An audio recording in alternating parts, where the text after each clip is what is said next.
But a bocher once came to me, and he said that his parents are pressuring him to go to college because they don't have money, and he needs to think about the future to be able to make a living.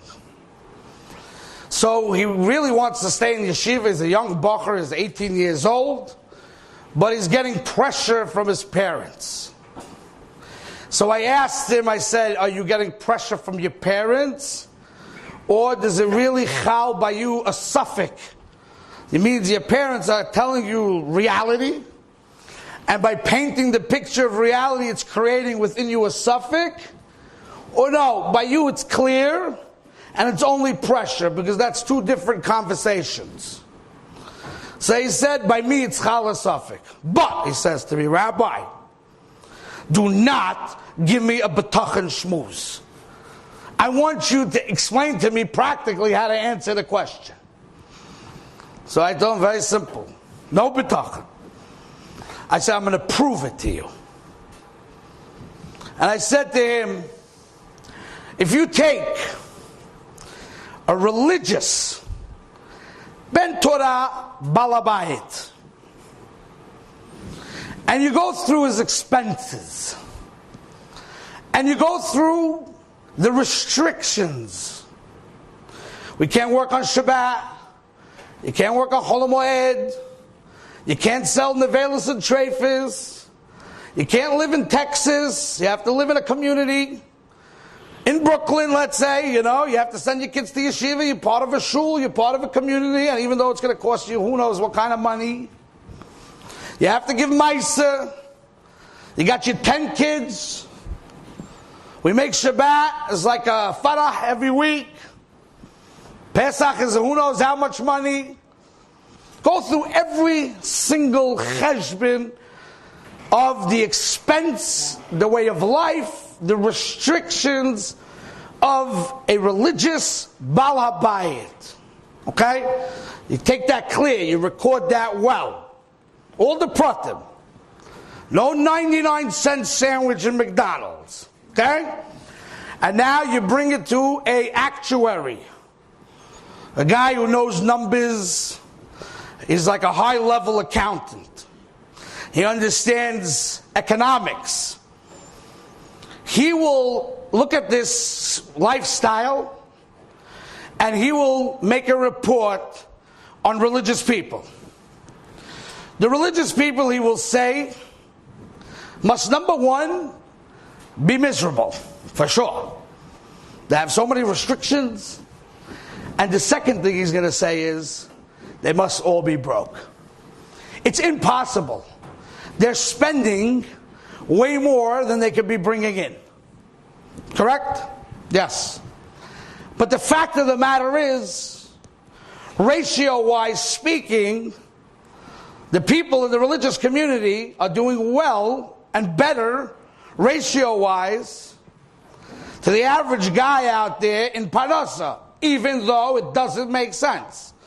So it's muchach that he lives in Hashgacha Pratis. That's not a betachan shmuz, that's a hechrach. Okay, now, the merchak between the goy's understanding to the balabas, he doesn't versteh.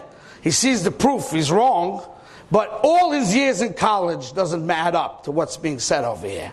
Doesn't make sense. Does not make sense. You got to pay tuition, who knows how much money.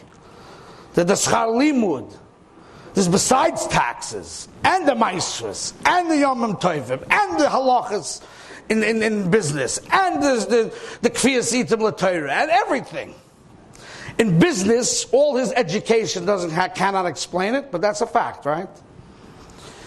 So a person like yourself, your parents, you're all good people. You're religious, God-fearing people. Your understanding of how a Kollel Guy lives is the same merchak between the way the Goy understood the way you live. Because to you it doesn't make sense. How could a guy, in that time was $600 a month, how can he live on $600 a month? In BMG, well, $360, whatever it was at that time in BMG. Now things are different.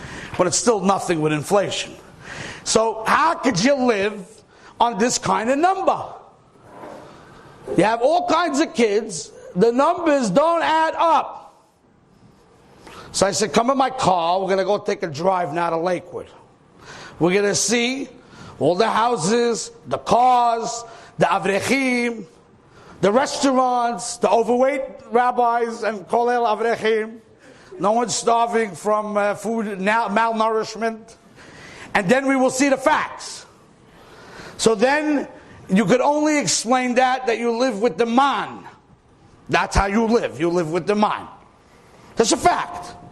The facts are there in your face. Whatever the hesber is, but that's what it is. And therefore we need to get that clear. Not only do we have to have bitachon when it comes to parnasa, and to understand that the more we are dedicated to learning and soymech on the Eibishter, on HaKadosh Baruch Hu, that there is bitachon that will have a davar maspik lo, and he will see the man in his house. But kollel life itself is a kiddush Hashem, because the fact that there's such a system that people, thousands of people, live this way and are living is a testimony that HaKadosh Baruch Hu runs the world. And we're part of that. And that's what a Jew has to be, that his life is representing something about Hashem. Atem Eidai. You have to testify. That's our job, is to testify. So again, like I said, I'm not talking halacha l'maisa. There are circumstances and situations, and that's why you need someone to speak to. But in the oifen klali of hashkafa, we need to understand this. And even if a person jumps the gun and he starts to work on the side and he's doing his Amazon, he said, look, at the end of the day, the Amazon paid my bills. So you see, it was a good move. No. You could have had the Vitzivisi as Berchasi, but you blew it, you spoon. You could have been the Atamedai. You could have been the guy. You understand? That's why it's not a simple question whether you should do it or not. It needs da'at Torah if you should do it or not. Because even at the end of the day, if you show on pen and paper that it was a good move retroactively, lav dafka. Because if you had bitachon, it would be different. You need to know that.